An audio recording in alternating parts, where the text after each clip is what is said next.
Europe 1 Soir, 19h-21h, Pierre de Villeneuve. Et j'accueille Jules Torres. Bonsoir Jules. Bonsoir Pierre. Journaliste politique au Journal du Dimanche. Bonsoir Jean-Michel Salvatore. Bonsoir Pierre. Communicant et chroniqueur politique. Les 4 formations politiques du nouveau Front Populaire mettent solennellement en garde Emmanuel Macron contre toute tentative de détournement des institutions avec le maintien prolongé de Gabriel Attal à Matignon. Qu'est-ce que ça vous inspire, Jean-Michel ? Ça m'inspire qu'on est dans une situation un peu bizarre quand même, parce qu'on est évidemment dans une configuration totalement inédite pour la Ve République.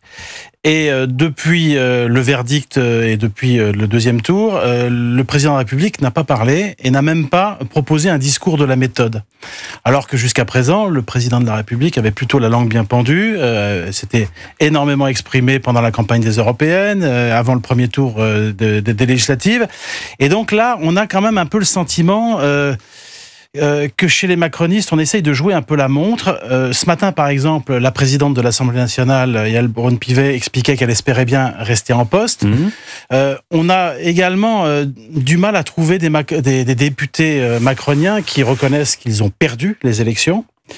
Et il y a quand même une petite musique qui commence à se développer sur le thème. Et si on enjambait les Jeux Olympiques et qu'on se donnait du temps, qu'on donnait du temps au temps pour accoucher d'une solution au mois d'août ou au mois de septembre. Alors évidemment, c'est vrai que la situation elle est très atypique et très compliquée, mais il y a quand même le sentiment que on essaye d'enjamber les choses, qu'on n'assume pas vraiment la défaite et qu'effectivement on joue un peu la montre. En attendant, les tractations se poursuivent. Jules Torres, la gauche façon Puz, la gauche qui menace, la gauche qui tente de trouver une solution. Non, mais de toute manière, je pense que ce qu'il faut comprendre, c'est que dans ces élections législatives, personne n'a gagné. Et donc Emmanuel Macron, qui est en effet vous répétez ce qu'a dit David Amiel il y a...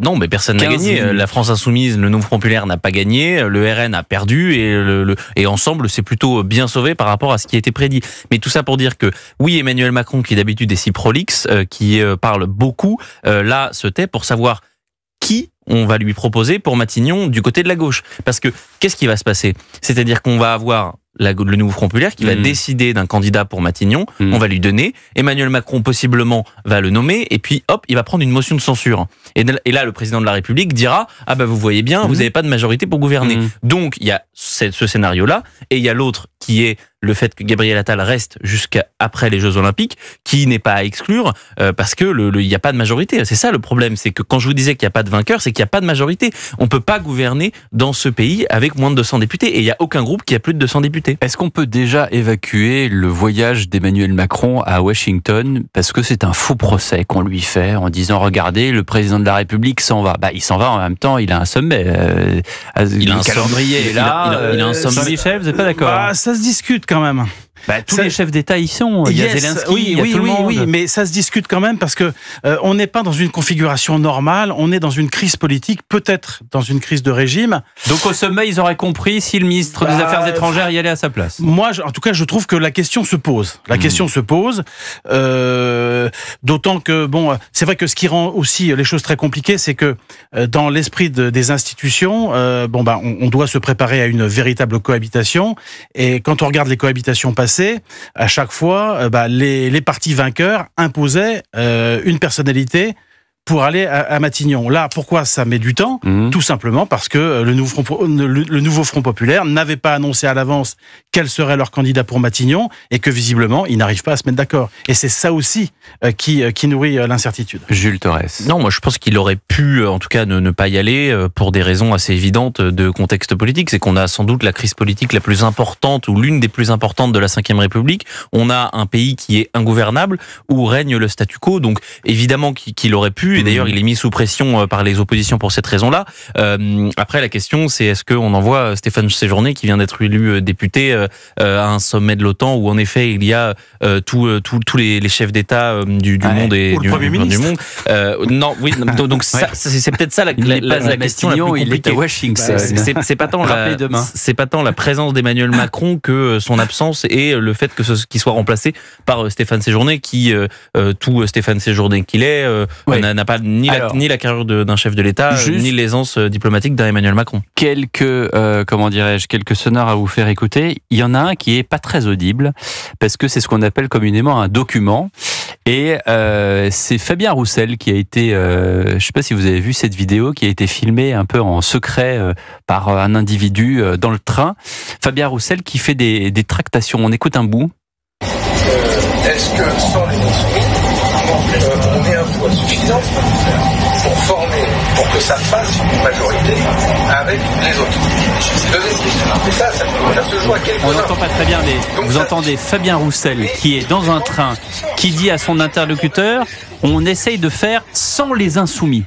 Sans les insoumis. Avec la droite. Avec quelques LR, pourquoi pas? Non, mais donc il était dans une passerelle, vous savez, entre les wagons. Il y a une règle, de toute façon, quand on est journaliste et quand on est politique, on ne parle jamais dans les passerelles. On souvenez-vous de Griveaux qui s'était fait coincer dans un taxi. Exactement. Il avait eu toute la conversation qui avait été vendue par le chauffeur de taxi. Donc Fabien Roussel dit en effet qu'il réfléchit à une coalition sans les insoumis, avec Gérald Darmanin, avec certains LR. Alors, pour me faire l'avocat du diable, Fabien Roussel dit que c'est trompeur, que c'est galvaudé, que c'est que quelques secondes d'une discussion.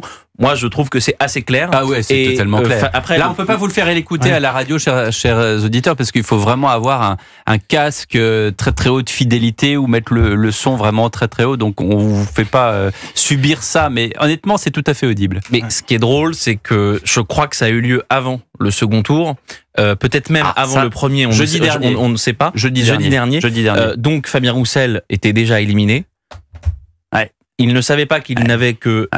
Je regarde mes fiches, 9 députés communistes. Ouais. Donc Fabien Roussel, c'est pas tout à fait le point d'équilibre de la gauche. Oui, mais on l'écoute, Fabien Roussel. Jean-Michel. Ouais, ça a une vraie signification quand même, parce que ça veut dire que le Parti communiste veut sortir du piège de Mélenchon, parce qu'on voit bien que Mélenchon est quand même l'inspirateur de ce nouveau Front populaire, que quelle que soit la personnalité issue du Parti socialiste qui pourrait être proposée pour aller à Matignon, ce sera forcément quelqu'un qui sera sous influence de Jean-Luc Mélenchon. Et donc, on voit bien le niveau de détestation, le niveau de défiance qu'il peut y avoir entre Jean-Luc Mélenchon et ses pseudo-partenaires. Et je trouve que de ce point de vue-là, c'est quand même assez intéressant. Et puis rajoutons quand même que Édouard Philippe avait dit qu'il préférait voter communiste que le RN. Xavier Bertrand l'a dit aussi. Donc c'est aussi une... Alors je voudrais qu'on écoute justement Jean-Luc Mélenchon, puisque vous en parliez. Il lanterne, je pense qu'il fait exprès de traîner. Le président de la République, c'est lui qui bloque la situation aujourd'hui pour garder le pouvoir le plus longtemps possible. Voilà, le président de la République fait traîner les choses, c'est le maître des horloges.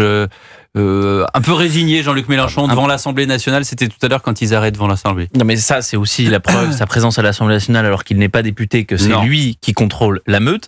Mais je m'étonne, le président de la République, il faut qu'on lui donne un Premier ministre ou un candidat Premier ministre pour qu'il le nomme. Il va pas nommer, je sais pas, Marine Tondelier, il va pas nommer Manuel Bompard sans qu'on lui ait dit qui nommer. Parce Manuel Bompard, vous voulez savoir? Je la donne. Écoutez-le, c'était ce matin sur Europe 1 et CNews. Je pense que Jean-Luc Mélenchon, il a des atouts pour pouvoir exercer cette fonction. Il est en adéquation avec le programme que nous avons défendu dans ces élections, parce que c'est ça qui est important de dire. Il a une expérience gouvernementale, une pratique du pouvoir que personne ne peut lui enlever. Donc oui, bien sûr qu'il fait partie des options possibles pour être le futur Premier ministre du nouveau. Il n'y en a pas d'autres. Si, il y en a d'autres. Nous sommes dans une coalition, et que dans cette coalition, forcément, ça doit se faire dans la discussion entre les différentes composantes de cette coalition pour trouver un dispositif global qui convient à tout le monde. Manuel Bompard avec Laurence Ferrari ce matin sur Europe 1 et sur CNews. Jean-Luc Mélenchon qui a avancé le nom de Madame Guettet aussi. Oui, alors qui est une très proche évidemment, et Madame Guettet, c'est quelqu'un qui est un peu entre ses mains d'une certaine façon. Mais bon, c'est assez drôle de dire que Mélenchon a une certaine expérience. Bon, il était ministre, secrétaire d'État ou ministre délégué à l'enseignement, à l'enseignement technique. Oui, il a fait un passage. Je dis pas que enfin, il faut pas non plus exagérer. Il n'a pas été ministre de l'économie pendant 7 ans ou garde des Sceaux pendant 10 ans. Ce que je trouve extraordinaire, si vous voulez, c'est qu'ils parlent tous comme si ils avaient une majorité absolue.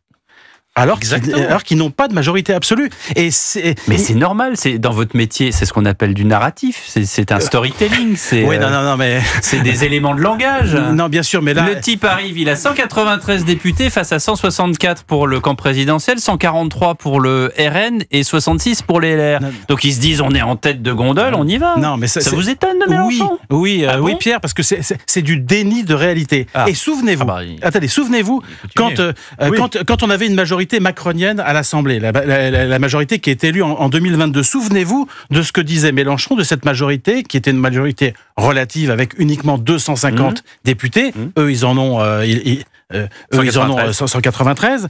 Les mélenchonistes disaient que c'était une minorité présidentielle. Bon, bah là, ça serait même pas une minorité présidentielle. Ça serait vraiment un groupe qui est très très loin du compte. Et moi, ce que je trouve absolument extraordinaire, c'est qu'ils ont tout un narratif, toute une communication qui est calquée finalement sur la victoire de Mitterrand en 1981. Mais Mitterrand, il avait une majorité absolue. Et il avait un programme également. N'oublions pas. Là, il y en a un programme, mais bon, qui est tout aussi inquiétant que celui de 80. Exactement. Ouais. Enfin bon. Oui, pardon, Jules. Non, il n'y a pas de souci. Ce qui est assez hallucinant finalement dans cette séquence, parce qu'on parle de majorité, c'est que finalement, celui qui va sans doute peut-être résoudre tout ça et qui a les clés en main, c'est Olivier Faure. Et ça, je ne pensais pas le dire un jour, mais c'est-à-dire que il n'y aura pas de gouvernement avec la France Insoumise, c'est pas possible. Donc la majorité à créer, c'est celle d'une majorité entre le camp présidentiel, certains des Républicains, jusqu'au Parti Socialiste. C'est la seule majorité possible, mais qui ne se fera sans doute pas. Alors, non, mais par le programme, ce que je voulais dire, c'est que le programme commun c'était 10 ans avant. Ils avaient fait leur programme. Il avait maturé, hein, il avait vieilli, il avait comme un bon vin, quoi. Et là, ils ont fait un programme en 4 jours. Bon, bref. Beaujolais nouveau. Cet été.